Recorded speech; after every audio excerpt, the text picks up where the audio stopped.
Nasi ndina Mbali International. Sangana nevanhu tinzi hanzi kudini? Sanibonani emakhaya linjani? Okay, so namhlanje ngilethele indaba ehluphayo kuma-streets, and it's being said that President Emmerson Mnangagwa's nephew, akavhura umbi. Ndozvekutaurwa nevanhu ma-streets umu, ma-social media patiri kufamba nonyaya dzatirikungosangana nadzo idzodzo. Zviri kunzi mukomana uyu akaba parefu akabira the president Emmerson Mnangagwa. Ari kunzi there was a secure safe and he is being accused of kutora zvanga zviri musafe, and futi panewo dzimwewo nyaya dziri kungotaurwa hamene kuti munozviona sei papa. Akatora ndakandingira ini chekutanga ini handivhunduke ndakanzwa kuti anything to do with stealing the word ZANU-PF thing. Handivhunduke. I understand kuti mukuzoti ZANU-PF iri kuwana papa, handimuti president weZANU-PF. Mimi zvenyu saka zvokuzonzi pane chabiwa unozoti shiri nemuririre wayo tingati chiko mango inongobereka mango. You will be surrounded with vanhu vakadaro vanoningina. Saka inini kwandira zvindivhundutse. Koza wakamuta anonzana anoba yanga iri nyaya yechi, yanga iri kuba mari yacho yanga iri yei yakabiwa. And president anozobirwa mari futi hawo yanga iri mari yechi inonzi yangobiwa just like that. Nesecurity on that note, we don't have the clear information kuti mari iyi yabiwa yanga iri mari yei yabiwa kupi, because anzi chindo yakakurira kwekwe ndokwaigara Mnangagwa's nephew ndokwaigara. So we don't have clear information yekuti mari yanga iri kukwekwe here kana kuti yanga iri kustatus, but all we know is that anzi akaba mari.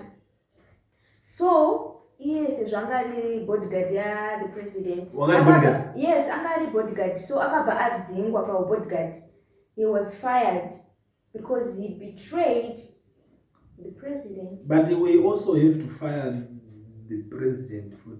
Your Why? president, because you know, as you know, how many accusations are accused by him? No. Because this one is accused. Zvikunzi akaba mari. Anditika, but indina kuri asa hanomona chiba. Because zvinhu zvizhinji zvinongonzi vari kuzovhara vanhu vari kudii. No, ukazoona munhu anzi adzingwa, which means vanhu vanenge vatone evidence neproof yekuti akaba mari. That means zvokutodzingwa kwa inini handina in short tungoti in Zimbabwe hatina chekuita, hazvitibate kuti bodyguard radzingwa. Zvingatotinakidza ndezvekutinzwa kuti iye president wacho anzi adzingwa.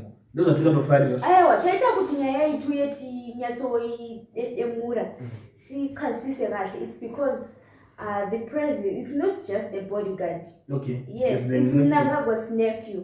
Okay, so it's something chiri right chekuti chingaitike kuti a nephew ari bodyguard obanza abira futi Mnangagwa. Inini according to my own point of view, do they have enough information yekuti zveshuwa ndiye aba?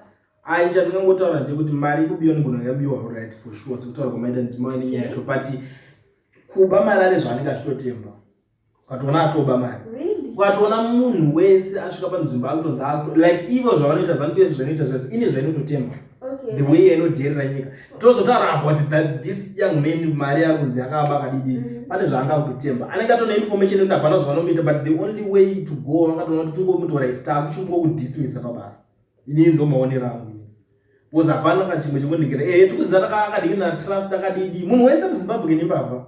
Most of them muZimbabwe wese anotoneka kuba kanoita tarisa vakanzi anoshanda kana mabasa. Look at in South Africa zvavanoita, anonosvika munhu anoshanda mumaChina mumakula mari kacho kanakaipa kadikidiki so, but anongobvunza kuti vari kushandapo ndo vanobvunza ngwesere panoitika madhiri. Munhu amuchesera basa anobvunza panoitika madhiri. Madhiri echi kuba hapana kana imwe inenge iripo. And for all information vanhu vese vanonzi vanoshandira state, because this guy tingatomuti is a civil servant. Anoshandira state ro. Yes, titarisa vanhu vanoshandira city council hapana kana zvimwe zvinhu zvavari kuita, but most of them imbavha. Tarisa salary inonzi inopiwa kana mayor, salary yake inonzi anopiwa ipanigirigeni. You will be shocked. Tarisa salary inonzi kutambiswa kana council opiwa tumari tushoba tokadaro, so munhu autoshingira chiti atonzi ari kuenda kubasa ari kuningirina anobenefita chii. But we have to be very honest. I am truly flabbergasted about this matter because I didn't know kuti chero even these guys are close. This is about Kamakash. So how on earth can That- you fire your nephew? That guy ndatofara kuti atofaiwa futi basa. Why achishanda nehama dzake mudhuze? Inga munyika mune vana vari unemployed one. How many vana vari No, unemployed? anenge oka Kuti wakachi. oka achirege ndingompo opportunity. Nephew opportunity. Yeah, Vana plus vezimbabwe kuti havasima even- nephew. Andiye akatipinda pokuzvita president anenge atobaba But venyika. he is also part of vana veZimbabwe, isn't it? Vana vezimbabwe ngaapuwe zvimwe kwete kuti sekuru vavo wapinda woti hama yako muzukuru wako mbuya vako vese vakawandisa mani vakawandisa even vana vake deputy minister of finance that mwa wacho ari kumasoja umwe ari kuchinchi. It's more like a dynasty. Yeah, tisikura mberi kuti paukamaga, but anditi vanhu ivavo it's also part of the Zimbabwean people. Hatisi kuramba zoti is also part of the Zimbabwean people. Yeah, so But why are you complaining kuti we are complaining kuti ngaasaise vanhu hama dzake pabasa dzega apowo vana vevamwe maopportunities. Vanhu vari kuenda kunodzidza kuzvikoro zvakasiyana siyana voitawo marombe high paying jobs acho vachamaona kupi? Yeah, sezvo vaudano vachitatonza avhaya, which means ke ulava nyamanda vazonewa linsi. Anotora mumwe hama futi. Enda takavatone chilist chehama so zvikuza kuti ningi uya After Ningi. ningi after. Okay, it is also Hapana this issue. No. okay, so it is also being said that Vaudano Brown he was stealing from the Chinese who were coming to Zimbabwe to, plan those mining processes. How my Chinese? We don't have the clear information, but because so my Chinese are why mutu dzazvo kuti mimi aibira ma Chinese but mata hamuna clear information. No, we kana can atoma allegations. you can know it can be let's just say they are allegations, but even if you can see Ane zvaanototemba mukomana iye ane zvaanototemba ende munhu wekuti maganimeni atotumwa totendera unotora zvakati vaitogara toshanda vese vanhu vekudanga ndozvinhu zvandandichida kutaura kuti how come kuti azorealize nhasi kuti vanenge vachibaba. I think these guys gavanenge vachitoba vese vanenge vatori vese kuzongodawo kuzongoti last minute uzongoti nephew wangu azongoti aiwa chichatowedza kutotora kuti chinhu chese chinongodzi Zimbabwe corruption yakazara kwese is everywhere. Ndozoenda havatombodi kuconfront havade kuudzwa nyaya yekuti corruption chinchi ivo pachavo for now haukwanise you can't point a finger kuti saka pakadai azonzi vakari kutobawo padisi. But let's talk about nyaya yana Mike Chimombe and Moses Mpofu. Those guys vakazobuda pakutaura nyaya chinzi mari yacho yakapinda nemaakaunti maMnangagwa yaitsvage ichiko nemaakaunti yapresident. Why is it achipindira mutu nyaya tingoti madhiridi saka ratodhila rekuti these guys they want to collect every cent mari yese yapfuura nepavari they want to collect it. I also blame him for firing his nephew because vanga vari vese ava guys pachokwadi vanenge vachitozivana nangu anything handisati ever since kubva pakapinda president Mnangagwa pachigaro handina kana one good thing chandakambonzwa about him. Handina pese pakatozi paita chinhu vazoita chakadai chakanaka open for business. Which business are we talking about here? Vanhu vari unemployed, vana vari kuperera kumutoriro vanoita zvakasiyana siyana. Business racho maybe inini ndinotaurisa. Tell me one business raunoziva rakavhurwa one jet, only one. I want to know nderipi racho business racho. Hey, Zimbabwe is open for business. Vakapedza vatozvinyarara zvakunyadzisa. Business iri kuita sei? Business ripi? Hapana kana business riripo. Mabusinessmen acho ari kuramba. Alright, Zimbabwe is open for business. Okay iri kuvharira chii? Okay yakabvira days asmith kudhara kubva tichitora vana vadiki. Haina kubroka, inongobroka sei? saka yakaita sei? Yakabroka sei? Yakaona kuti business radhakwa it's a big it's a big empire. It's a big company. It's a big company. Hainganzi ingobroka inobroka nechi they know how to run business. But nyaya environment iri kunzi open for business iyoyo inenge yatough. Even the market.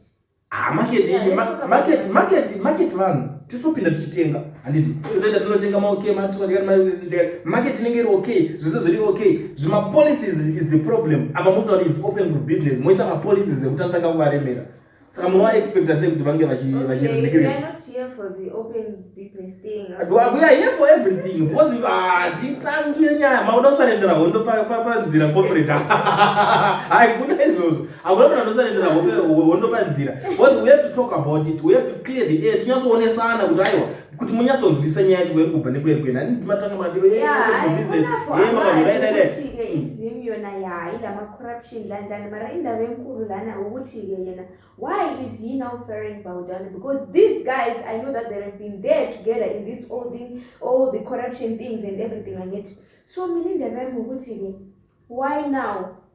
Alright, for your own information, and you are expecting us to feel pity for that man. We are not going to do that. Atinanga tsitinazo. Kana atodzingwa basa ngaabude atoenda. Listen. Ngadzingwe basa atoenda enda tisikumbodzwira tsitsi munhu isani kazoti ndadzingwa kuzamupemba kuya loti chuya vanhu tibatene chuya tite akuna kana watoningira ikoko enda unofa kana iri nzara enda unofa nenzara yako we are sick and tired neufanhu vakadaro zvekutodzingwa kwatoita basa tutofara futi. But isusu patozoita titodzidza zvakawanda pakudzingwa kwake ipapo. Because pane nyaya dzakawanda chatotoda ngano uya afumure zvimwe madhiridhiri zvaari kutemba zvacho kana vasati azoningirikina zvake kana vachiri kuzvipfudza vanhu zvo vasati apfudzwa. Okay, my biggest question now is sezvo anzi iye adzingwa nditka, but do you know kuti it can cause big damage to President Mnangagwa? Because damage this guy, he can also expose anything he wants. Yeah, I expose it. You know the consequences. You know it's Zimbabwe. To talk about Zimbabwe, let me tell you something. Zimbabwe we are talking about Zimbabwe. And Zimbabwe ukabura chiti vachitoshanda akatanga kuti akuexpose chakati ndokutaurira anokwanisa kuexpose kutanga yechi2 ayi3 asvike. Why ndikudaro? Where is Geza right now? Nobody. Vari kumutsvaga nditi. But Geza tingati pane chinhu chaakanyanya kutaura chinyanya kushamisira chinoningirina. Zvinhu zvakataura Geza pane chatingatiwo here Geza azonyanya kuningirina. Pane here one chautingati Geza apa azonyanya kufumura chinhu. Tingati akaexpose chinhu. Akangobuda chijamu nganditi. Daiwa isusu atichatombode kuti dididira chitaura zvezve. But where is he now? What about muzukuru wake anenge achitozikanwa kuti atobudisa zvinhu in details. Ngokutoti what more vanenge vachiita kuma deals akasiyana siyana. Boss munenge chimugadhaka. Paruwa ma agreements mungoonera uchididi. Boss munenge kuti how on earth can you fire munhu akadaro? Because it's too risky. Ngadzingwe, it's good. Number zeKulen TV takutoisa ngaatotaura nyaya fumura muzukuru kuti itoise. Because hapana kuti muzukuru yakada zvake kunyatso ngafumure. Kana zvichinzi maybe haasi kuzothreatenwa or maybe kuzothreatenwa nani avakuthreatene. Vanongoya kuthreatena. Avanongoya kuthreatena. Vanhu vakuthreatena munhu. Vanongotokuda pasport.